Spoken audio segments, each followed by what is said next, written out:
You hear that? It's like baby. I hear you. Zion. What up? Hey, little bro. I already knew I was in the room, boy. But you had one, bro. You got one. That's love right there. Real, bro. Everybody go through rainy nights. The world gonna feel this one, little bro. You hear that? Rainy nights go. Good morning, good morning, good morning. Welcome to another episode of Purpose Over Your Pain. I'm your host, Harry O. Williams, too. I'm glad to be here with you today. And once again, we want to continue to thank you all of you all that are subscribing to the podcast. We thank you, those of you all that are liking it and telling people about it. And please comment. Let us know your feedback. Any feedback is a good feedback. We just want to know how you are enjoying it and also what we can do to make this podcast go to the nation. And so I want to personally thank each and every one of you for being a part of this podcast. I thank you for every guest, and I thank you for our future guests. But today I'm excited. I got my friend in the building, Terry Hardman. Y'all put your hands together for Terry Hardman. Hey, what's up, T Hart? How you doing? Yes, sir. Doing good. Hey, man, we appreciate you, man, for being in the building, man, and coming to sit down with us, man. You look real good, man. You looking real good today. Yes, sir. Thank you. Thank you, man. Like I said, man, I got my friend Terry Hardman, man. We go back a long ways. I'm not going to share too much of his story. I'm going to allow him to tell us his story, but I am happy to have him in the building. And Terry, just tell us a little bit about yourself, man, where you grew up, who your family is, your mom, your daddy, sister, whatever you want to tell us about yourself, man. Share with us for a few minutes. Thank you. I'm happy to be here. My name is Terry Hardman. Grew up in Jacksonville, Florida. And quite honestly, I grew up rough, grew up poor. My grandmother raised me. My mom and dad wasn't really in my life, but that never really bothered me for some reason. And really, I know the reason. God always had me covered.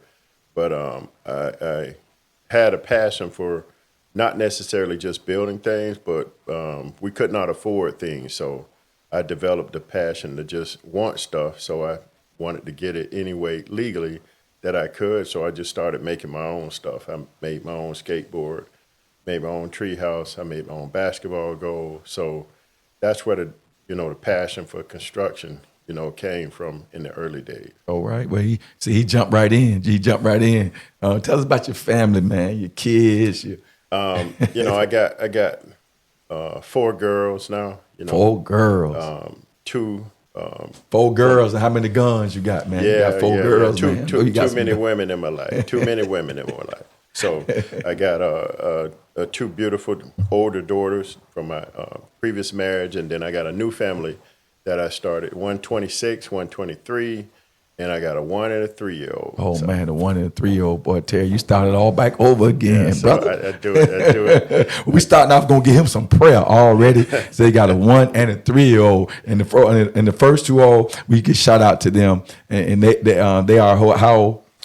26 and 23. 26 and 23. He started back over again. Well, God bless you with that. God bless you with that, man. So tell me, so for those of you all that don't know you, once you tell them where you from, what side of town you from, all of that good stuff, man. You got any siblings? I grew up on Moncrief and 20th Street. Shout out right to behind Moncrief. Stanton, right behind the railroad track. Used to remember being on the phone trying to talk to girls, and then the train come and we had the line say that was on the TV, So that's a TV real girl. Rough days, jumping across the ditch to go play basketball. I got 2 older brothers. I was the younger brother. Had a big family of cousins, so we had little father figures in our lives. So we were raised mostly by aunts. Yeah. Headed by my grandma. Yeah, shout out to Granny. Shout out to Granny so and all the aunties. Yep. So we got a close family. It's like 16 of us. Wow. Cousins, and one female. So wow. She was spoiled. She was surrounded. She was super spoiled. Yeah, she was super spoiled, man.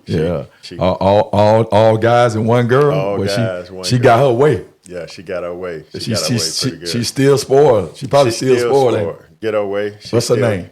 That's Tammy. Shout out to Tammy. That's Mama Tammy, favorite cousin. Shout out to spoiled Mama Tammy. Shout out Yeah. to spoiled Mama Tammy. We're gonna Tammy. probably listen to this podcast and get on. Tammy is the queen of the family. Now that all of our my mother, her mother, aunts, everybody's pretty much going on with the Lord. So right now we all we got, which was actually a big one of the reasons that I moved back to Jacksonville to be with the family that we have. So we're a close knit family.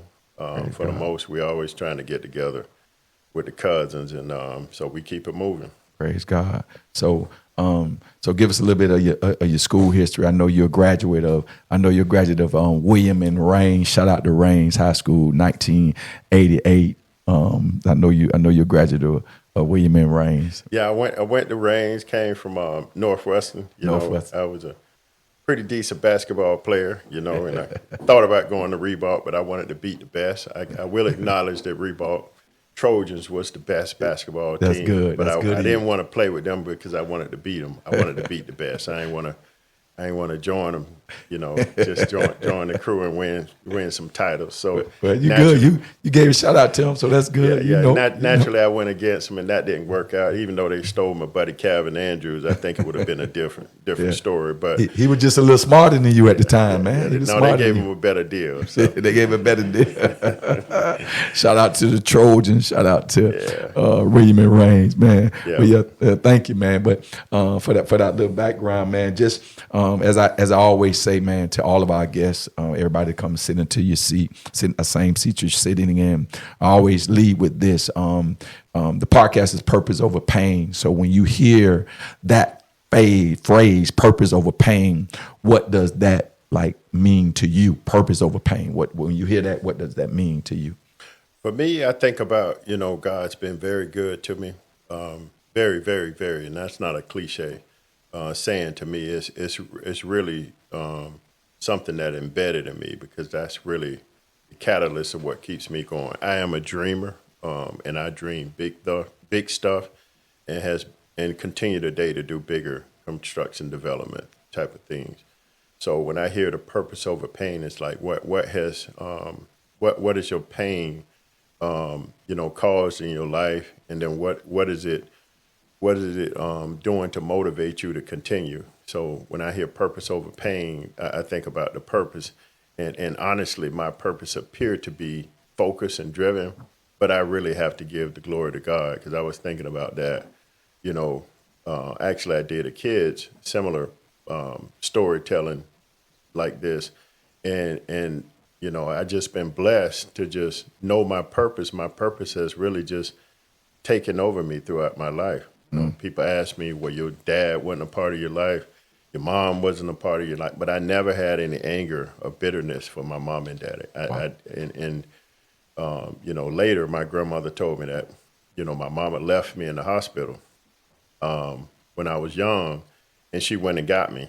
And so that bothered me a little bit, but, that nobody really wanted me, and my grandmother took care of me. So I had to maneuver through life, but really the pain of that was just shadowed by just keeping it moving. Yeah. It was just, okay, I know what I want to do. I'm driven. Like I mentioned, I went to Raines. I wanted to play basketball like mostly everybody else wanted to try to go to the NBA, but my back got hurt 12th grade year. I jumped in the service in the reserve. They said, we'll help pay for college. I knew I needed to do something. So I went at college in the reserves. That helped me go to FAMU. And from there, I just kept pushing and looking for opportunities. Oh, wow. And I heard you, say about your grandmother, and your grandmother actually coming to get you from the hospital, right? And so how were you when you had that conversation with your grandmother? You remember how old you were? It's funny because it was a mistake that information was revealed to me. As Black folks, we always keep it real family members. So my grandmother's sister, we was at an event. We was at an event, and she was talking, and she was like, "Yeah, he's done so good for himself," and And it's a shame his mama didn't even want him and left him in the hospital. And my grandma was like, shut up. Don't you say that. So from there. Shut your mouth. Go on and get out of here with your drunk self. And my grandma, she's such a stud. She still didn't explain it to me. But then I started asking questions. I'm like, whoa, what Auntie meant by that? Yeah. So I started asking my brothers and, some of my aunts and all of that. Really? And so they explained it to me. But I was, I had graduated from college. This was you had graduated from college when this conversation took place. So up until that time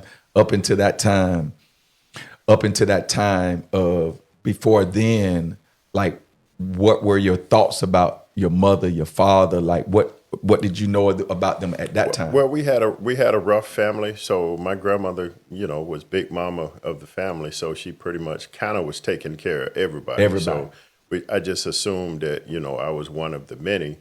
Because we had my aunts was, heavily on drugs. I witnessed, crack. I witnessed all of that in the house. Wow. That, every day. So it was just one of those things where you was just one of the many. Yeah. So most of us, we had different mamas, different daddies. So it just was something. If you think about it now, it was like pretty rough, but then it was like overshadowed with the love that we got. Yeah, because y'all just was living. We just was living. So grandmother, so your grandmother's house was a community house, basically. It was all of the other siblings and all of the cousins. Right. Everybody was at one house, so it didn't really seem strange because everybody was there. Right. As opposed to you being with your grandmother on your own, and then everybody else with their family members. Right. So all of y'all was with the grandmother. Correct. Okay. Even the ones that did have their mom in their life, because none of us really had dads in our life. Okay. But the aunts were always relevant, and they always took care of me. So I stayed with different aunts growing up. Yeah. And they always showed, sincere love. So that just overshadowed the fact that, my mama really didn't take care of me. Now, my mama went to FAMU also. She was a smart person, but she just got, distracted. My brothers, she had my oldest brother at 15, the next one at 17, and me at 20. And so, it just was one of those things where she just was caught up trying to live her life and, got lost with, doing some life things that kind of takes people away. Oh, yeah. And so we would go and see her. She lived in Fort Myers. We would go down and see her every once in a while. Okay, so you did. So even though she wasn't, you wasn't living with her, you knew who she was. You was visiting her. Yeah, and honestly, we was so naive. I was honored just that she would let me come and stay for a couple of weeks in the summer. And that's just how, because you didn't feel the void of parenting because your grandma filled that void so well. And it was like, and it's sad as I think about it now because I'm older and intelligent, but you almost like blame yourself as a child as why your parents really didn't want to be around you. And you was more so, but instead of that part of the hurt, you more so appreciate the fact that they would spend any time with you. Yeah. It's like, oh man, we get to go see mama. For a week. Yeah, and one of the things you said that I thinking about as it pertains to your grandmother, Big Mama, that first of all, there's a lot of people in that situation, right, where their grandparents was dubbed with the task of raising them, and what I like about that is that you constantly saying like the love that you got from your grandmother made the effects of not having a mother and a father around, it made it a little bit more bearable because you had a lot, and a lot of people don't have that. And a lot of people are forced to go with family members who don't really treat them well. Right. And so to be able to go to be in the house with your grandmother who showed you enough love that you didn't really understand what you was missing. And so as you was going to your mother house, being happy to be at your mother house, like at what point or what age did you start seeing like your mother? So when you was going with your mother, was she in a bad way, or was she? How was she living when you used to visit her? Oh, Mama was ruthless, so you couldn't drop you couldn't drop a crumb. I think she enjoyed whipping. I think she enjoyed whipping us the most. So it's a funny story that we used to go to. We were younger then. We probably was maybe 7, 8-ish. I was in young, 11 or 12. My other older brothers, but we was real young, and so she really enjoyed disciplining us. So, and that's what I remember the most about us. She was A discipline. She was. But a lot of that now that I see is that she was more so angry. Yeah. And I think she put a lot of pressure on us to be perfect. Yeah. When she did not see that perfection in herself because of the drugs and maybe the other stuff that she was doing. But beautiful lady, always was beautiful back then. Probably got caught up with the wrong type of men that was looking for beautiful women, intelligent lady. So, the thing I remember about her the most was, man, she didn't mind discipline. She didn't mind. And you said something that jumped out at me when you said, and which was a great observation, is that her discipline could have been a result of, like you said, all of the mistakes and the pain that she may have experienced that she did not want you all to go through. And so she wanted you all to be better than her. Right. And so this was her way of trying to navigate that. And I like to think too, as well, I believe that anybody that we come through, we have a connection with them. And so I believe that she had a connection with y'all, but at the same time, she didn't feel good about herself. Right. And seeing that, and then knowing that, because Big Mama was her mother, right? Right. Okay, so she already know that Big Mama was giving y'all a whole bunch of love, but at the same time, she may have thought that that love wasn't producing what she thought that you all had to have going into the real world, which was the discipline part of it. Yeah, I agree wholeheartedly because interestingly enough, her and her sister was in the later years, towards the her latter days. Her and her sister was in a nursing home, a recovery center, and how they have the talks about, hey, who you are and what's your background. Yeah. But and my aunt kept it real, old Pookie, Aunt Pookie. But she was basically saying, man, your mama got up there talking about how proud she is of all her kids and how well all of her, particularly her younger kid, which is the big time engineer for Haskell, and he's doing all of this other stuff. Like she really just raised y'all, the whole time. So I think in her mind, that's probably what she was dealing with when she was younger. Oh yeah. And then even with that, even though she was not there in the process to raise you all, it didn't mean that she couldn't be proud, right? Because she felt like, even though she didn't have y'all, she felt like she had something on it because of those times when y'all came to her house and she whooped you and got on you, and she felt like she had something to do with that, and so she could still be proud of the men that you all had become. And so were there ever a time during this process as you going back and forth? So were your mom ever in Jacksonville? I heard you say y'all went to visit her. Was it ever a time, did she come back in Jacksonville when you were younger and you all had more interaction? As she got older, she moved back to Jacksonville. She worked for Bell South in Fort Myers.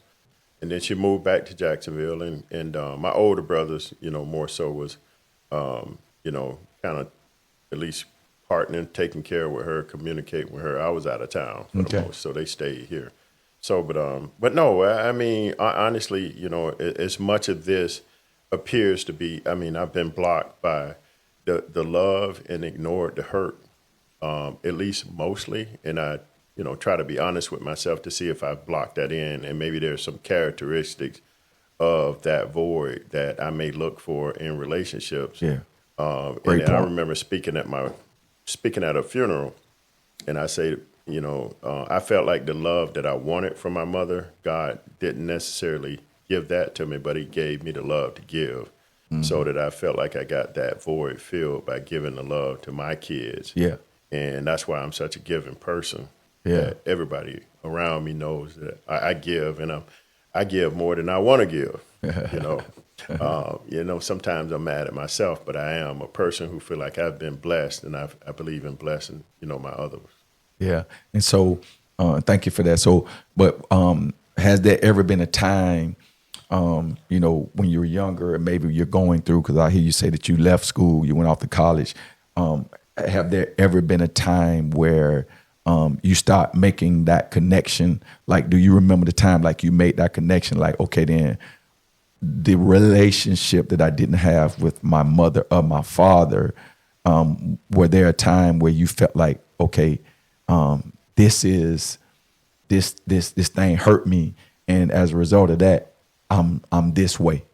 Did you? I really don't. I mean, I always wanted that. I just been so, as far as the hate, I never had 1 ounce of hate or disappointment that I displayed towards my mama and my daddy. Wow. And I reached out. I actually stayed with my mom right down Moncrief one summer.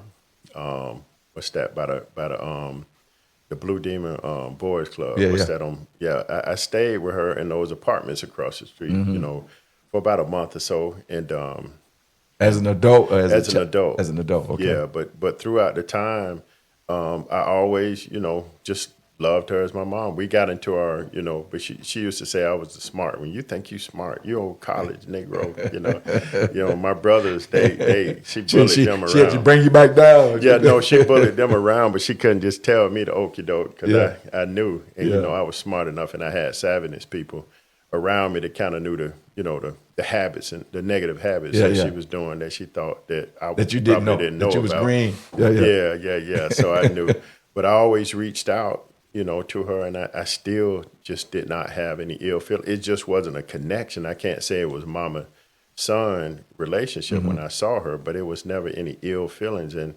I find that pretty amazing to myself. Even my dad, on my dad's dying bed, my dad died of, AIDS, from using drugs, and he was only, I think I was 27. Wow. So he might have been like 40, maybe about 47, 46. He died young. So, and I remember seeing him on his dying bed, and he was struggling to say his last word with me, almost like he was saying, "Man, I'm sorry, I messed up, man. I ain't do nothing for you," and this and that. I was like, man, and I meant it. I say, don't worry about that, man. I have no ill feelings for you. I got nothing but love from you. Of course, I don't know you as a father but as far as me being mad at you, I just don't have it. Wow. And I think God deprogrammed that hate out of me. So I can't feel it if I wanted to. Yeah. And I would like to think that it has a lot to do with, back to what you said at the beginning, your grandmother actually taking you from the hospital, right, as a baby. And so you've never been without, that love. You may have been without it from her, but you were showered with love. There was a lot of things that, by the grace of God, you did get. And so, yeah, my cousins, all of them, my brothers, they feel the void of a mom and dad. Yeah. Grandma gonna give you the necessities. Cousins gonna give you the necessities and the wants. Yeah. So they gonna be the bodyguards. They gonna tell you what you're doing, right, wrong, and different. They gonna shall I say, put the clothes. I ain't gonna say they let you borrow their clothes, but they put them. They ain't quite locked the doors, so that's the same. So it's the same thing. You're gonna have some clothes access to it that you might be able to wear. My aunts took me in. Cousins vouched for me. Hey, let Terry stay here. So I got close friends that let me stay in the house that they told their mom and dad throughout. College and everything. I just had that supporting system from my close friends and family. And that's a beautiful thing when God will allow other people to embody that person that you've that was already given the task to take care of you that didn't, and then God embodies those spirits in all of us, like you say, your friends, the community, and so so you, as you said, you have a lot to be thankful for, even though you did not have your mother and your father in your life. So with your father, I know you said that he died of AIDS from doing drugs. So were there ever any type of interaction you had with him outside of the dying bed? Was there any action? And that's where, God kicked in again. He mirrored my father's family almost just as similar to my mother's family, but they had men. Wow. So that's when my uncle picked up and found out that, my daddy had a son. So he always took a liking to me. He lives in Miami. When I moved down to Miami, as soon as I moved down to Miami, he reached out to me. Wow. And, I ended up being like his third son. They're my two favorite cousins. They like my brothers down south. But, he was like, man, you like my son. And I was like, not wanting to interfere. You know how siblings could be. Yeah. Like, The territory. I don't want to be. Dad. I'm not trying to compete to be, his favorite son. Or, I ain't or son. asking y'all to put me in. Y'all will. Yeah, but they right. But they welcomed me in there, man. But he picked up and it's. I guess I was naive to the positive fact that God just blessed me through that I was just so naive on how truly rough I grew up. Yeah. And so I just, went through life as if I had a beautiful mother and father. And my uncle used to say, man, I just find it fascinating that you're doing pretty much the best out of the whole family, man, and you had it the rough. So he used to just always want to lend that support to me, almost like a father because of that. Yeah, he really was an extension. He really was an extension of your father, And he said that. Yeah. And what is his name? Uncle Robert. Uncle Robert. Shout out to Uncle Robert. Uncle Robert was an extension to and we've seen this in dealing with youth, especially in youth sports, when we meet all types of kids, come from all types of background. And one of the things I remember that I used to tell them all the time, I'm not trying to be your father. I'm trying to hold your father down till he come around. Right. And so in essence, that's what they were doing. Right. They wasn't trying to be your father, but they were holding your father down knowingly or unknowingly, but they was doing it because you were their family. Right. And so I tell people, that's one thing I love about the Lord. He always allow us to get those things that we need to have, even if we don't get them from the people that we think we should get them from. You know what I mean? Right, absolutely. And so you go to college, you go to college, I heard you, said about your struggles in college. Like, as you're in college, those relationships, and when I say relationships, I mean with your mother or your father, did you have a time in college where like you wish that they were, those relationships were better, or were you being taken care of and you didn't miss it as much? I think, honestly, the way we grew up, it was past that. It was almost like a tough love. Yeah. And it was just life. It was whatever happened or you didn't have was not going to help you in the future. Yeah. And so you had to move forward. So for me, it was about what can I do to get better? Yeah. And it was that was no motivation time for to do better. excuses. So I had a good core of friends. That's still my best friends to the day.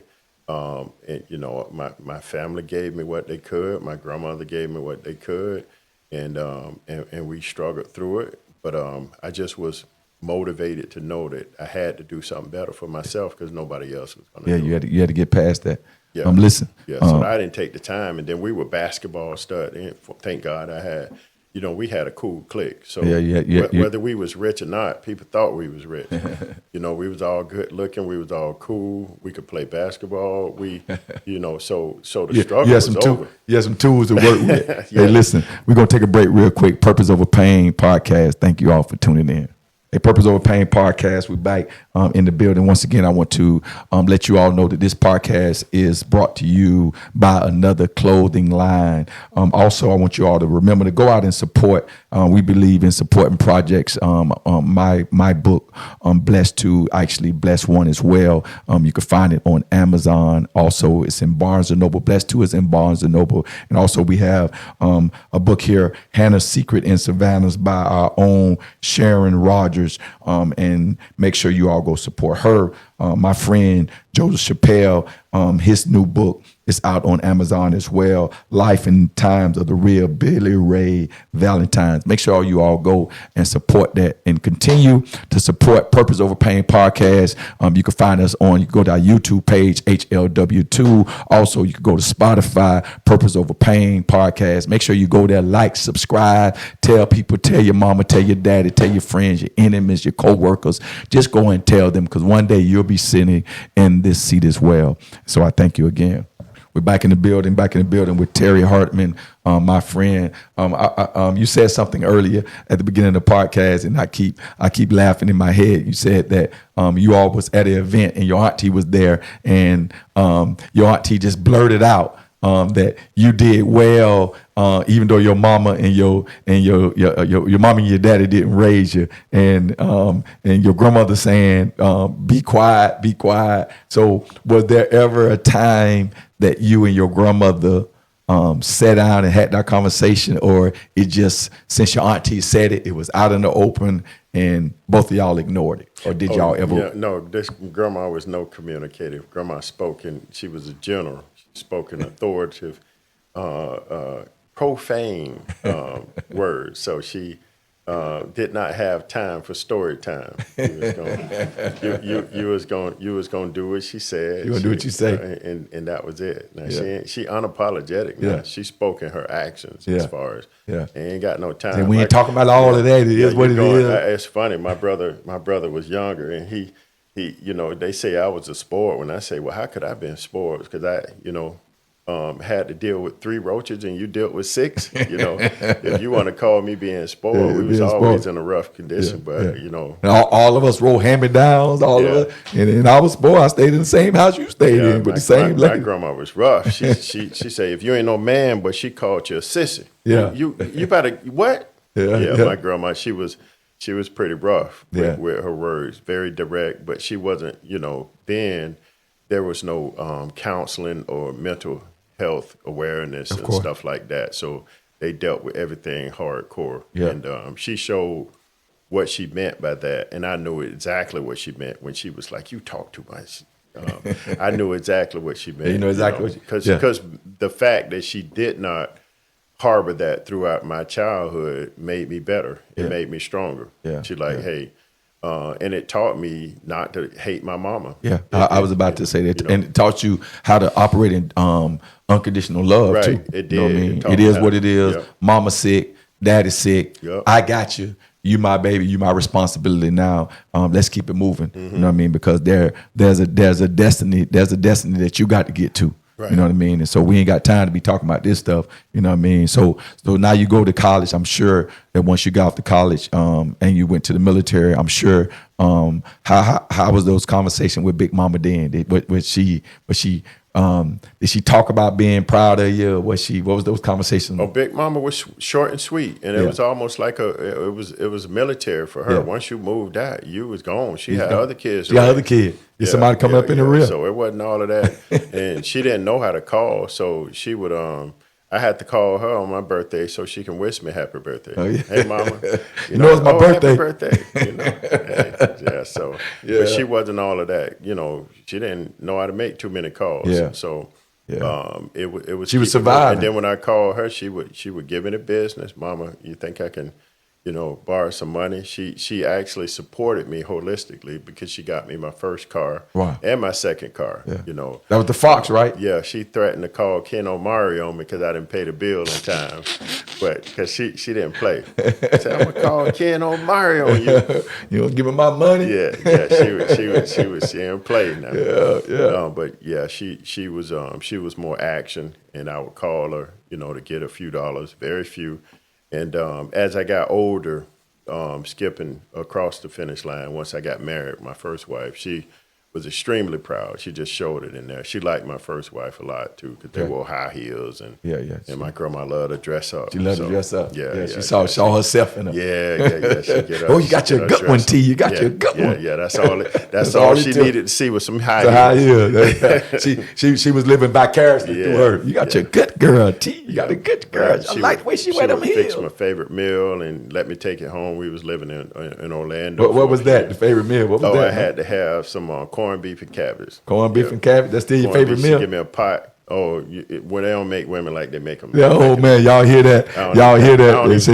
Y'all hear it straight from Terry. He said they don't make women like that. They don't know. And then she made me some shrimp and bacon sauce with some tomato. I don't even know. Them women don't know how to make that stuff.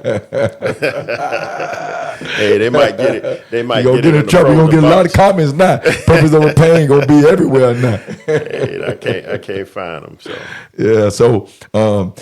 So I hear you say you went to college and you went to military, and so where you were doing both at the same time? Did you go to I was in the reserves. Okay. I just went in the reserves, so I did my active duty, and then I was weekend warrior throughout college until I got my first job. And but the military, it carried me. As long as I knew I had something coming monthly, hey, that's all I needed to know was something. So it carried me until it started getting in the way, and things had gotten really better for me. Yeah. And I did my service.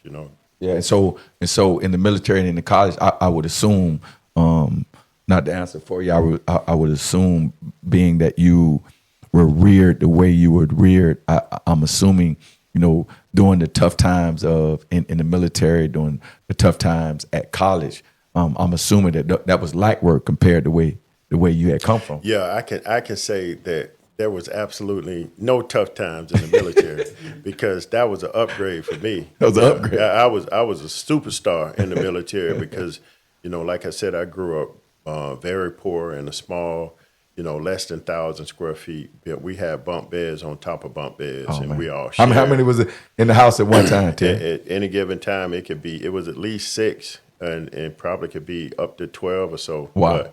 But it wasn't. What, a 2-bedroom? It was 3 bedrooms. 3 bedroom. One bed. Couldn't go in mama room. Yeah. Call it mom. That's grandma room. Yeah, grandma room.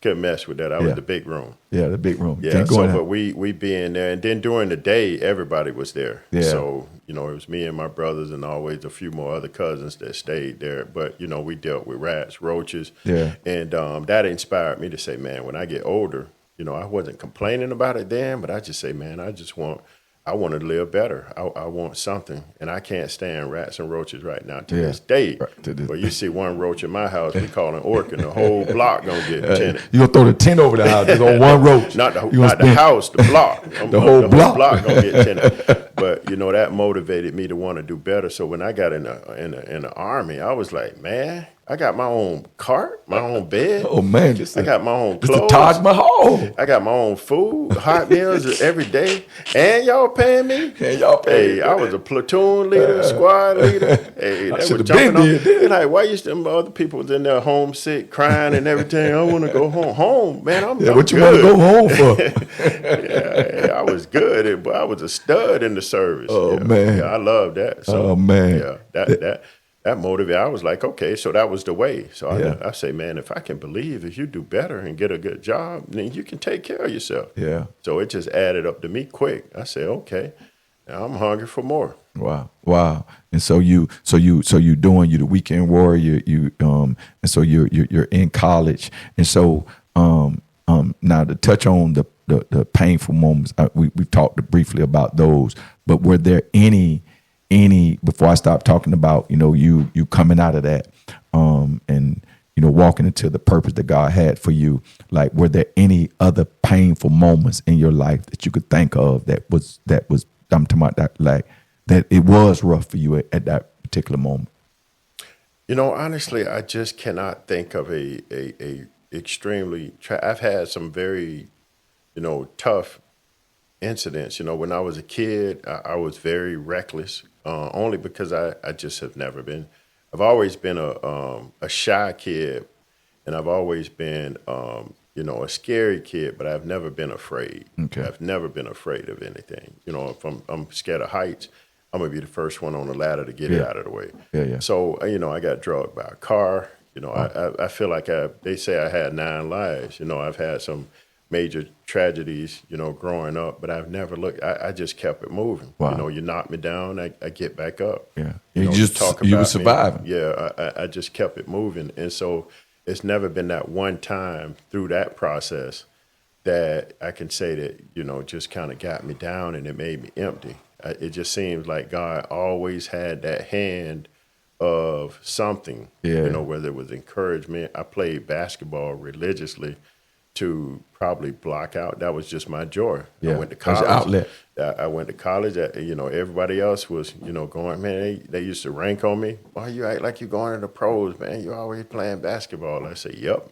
Yeah. See y'all later. I see y'all on Friday. Yeah. I see y'all Friday. Yeah. But that was your drug. Yeah. That was your outlet. Them, but that was my outlet, and I think with that, I just kept it moving. The times that it probably really hurts is in the when I need finances and it's hard toughing out the financial droughts up and down. So that was probably about the toughest time temporarily. Yeah, So you think that during the times where there were financial droughts, did you feel that did that make you think about like when you didn't have, and so you never wanted to, because a lot of people who've been poor before, who've gone through stuff and not have had they didn't have the money, the resources, they don't ever want to experience that again. And so if anything come in the neighborhood of them not having,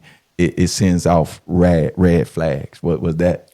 Not quite. I think again, I have to give, and people, sometimes I feel like people either non-Christians or whatever, they say, oh, people always getting up there talking about, oh, if it wasn't for God, and then they go and smoke a joint, right after they.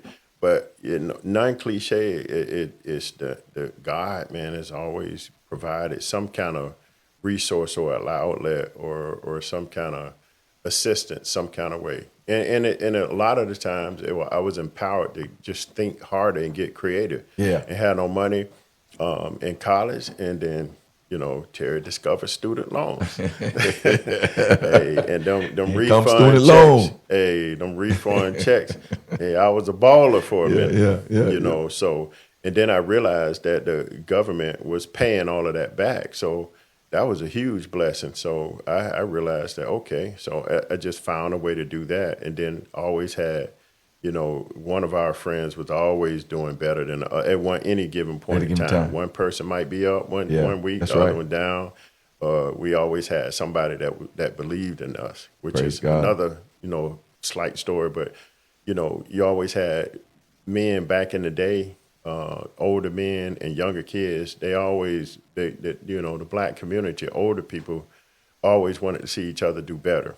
Better than them. Yeah, that's right. And so it was always something, with my clique that we just held each other down until I can get to the next step. Praise God. Yeah, so you fast forward, you graduate from school, after you graduate from college, how does things begin to shape then?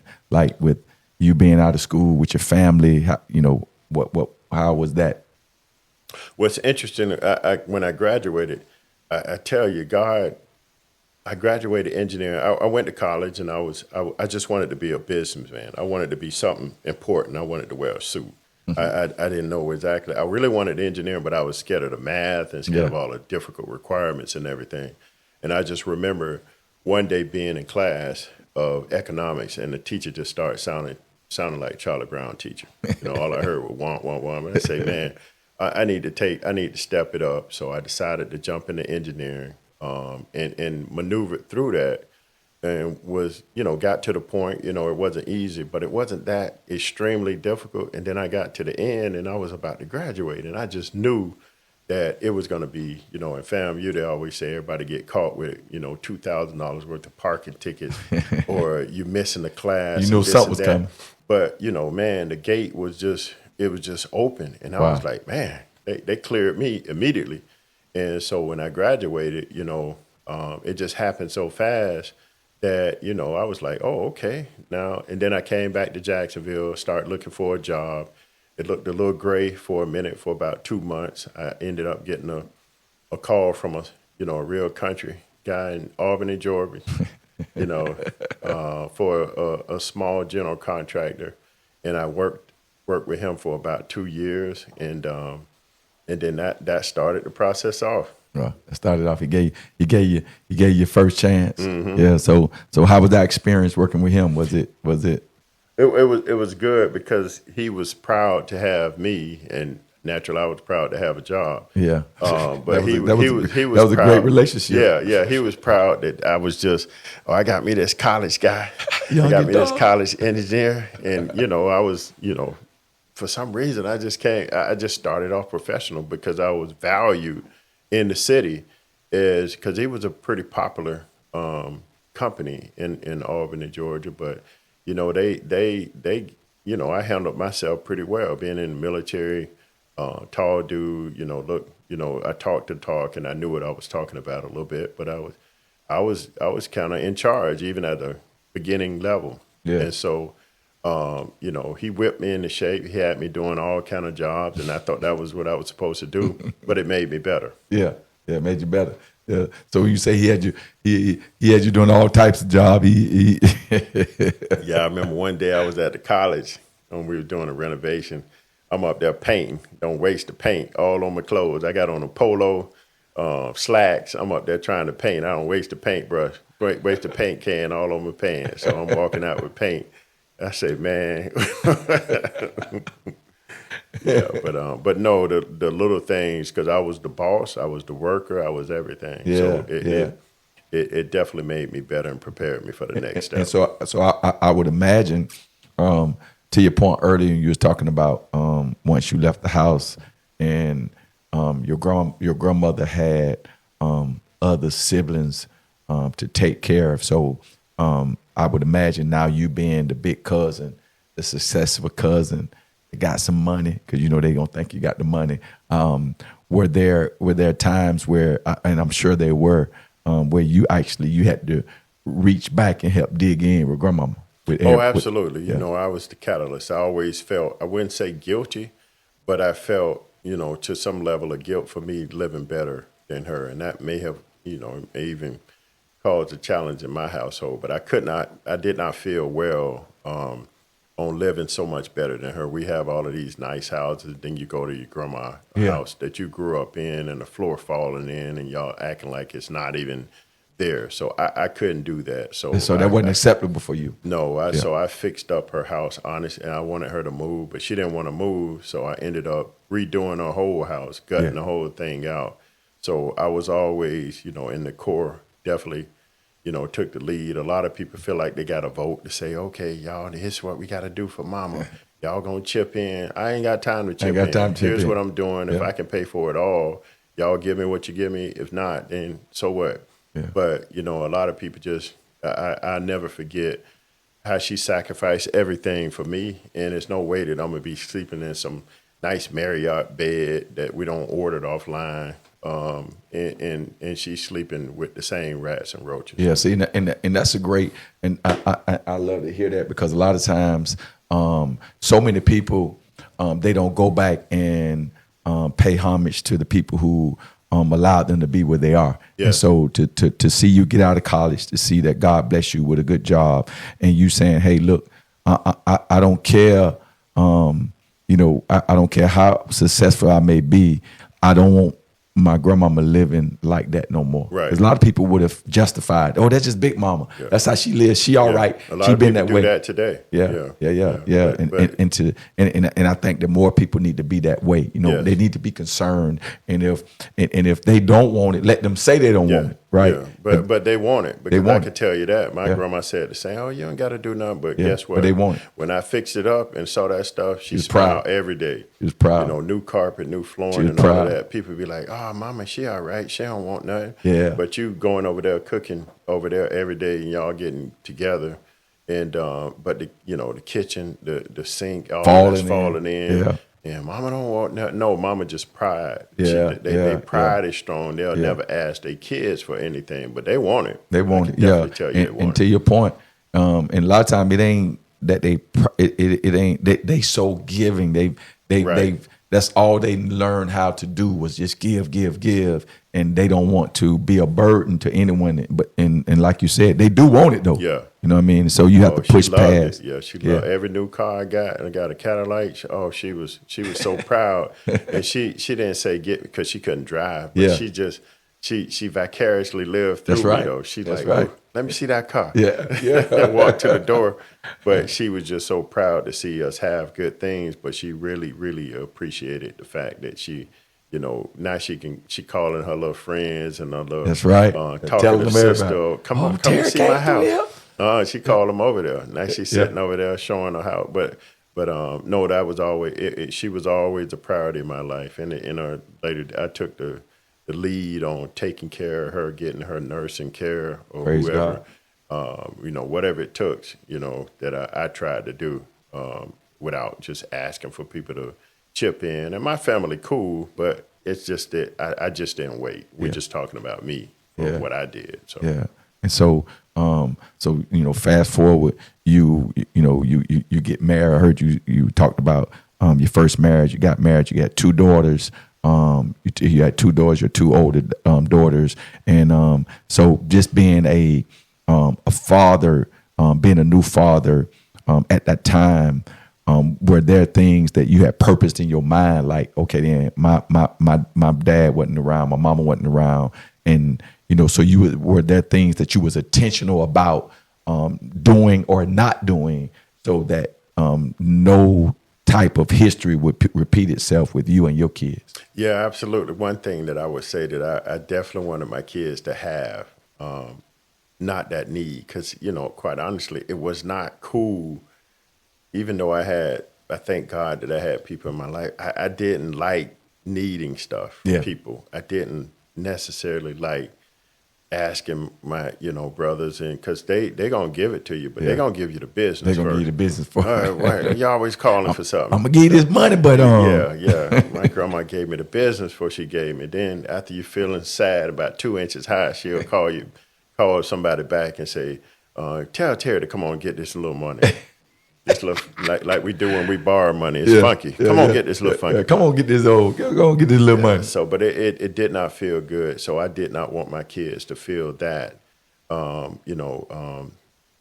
way about needing things in life. So I tried to make them know that they did not have to want for anything, but at the same token, not just to spoil them. Yeah. And just give them anything without having some kind of responsibility. How did that work? I think I failed with a super duper F.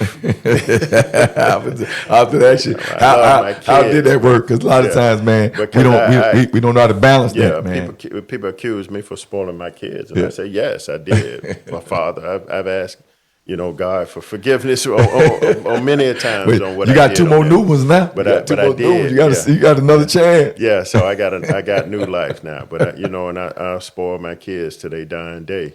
So right now, and I pray to do it in wisdom, that my kids will receive what I give them to do better. Yeah. But that's just something that it is what it is. Now, if you want to say anything that kind of had, affected me through my past, the way that I grew up. I don't necessarily want the kids to go through that part of what I didn't have, but at the same token, I'm getting wiser now. They do need to go through some of the stuff that I went through. Of course, and that's what I was finna. That's what I was finna touch on about the emotional intelligence part of it. Like, okay, here's. I don't want you to go through this financially, but then there's a whole nother other piece of it. Like, what I mean? How do I emotionally connect with you? You know what I mean? Like, what type of conversations, what type of real conversations that I need to have with you that I didn't get, I didn't learn. Like you said, when you was just living, you was living in the moment, not really thinking about it. But as you get older and you start having kids of your own, and you start to reflecting on, like, having serious conversations, sometimes you don't see it till the kid get older, and you start saying, like, you know what, maybe I should have, You know what I mean?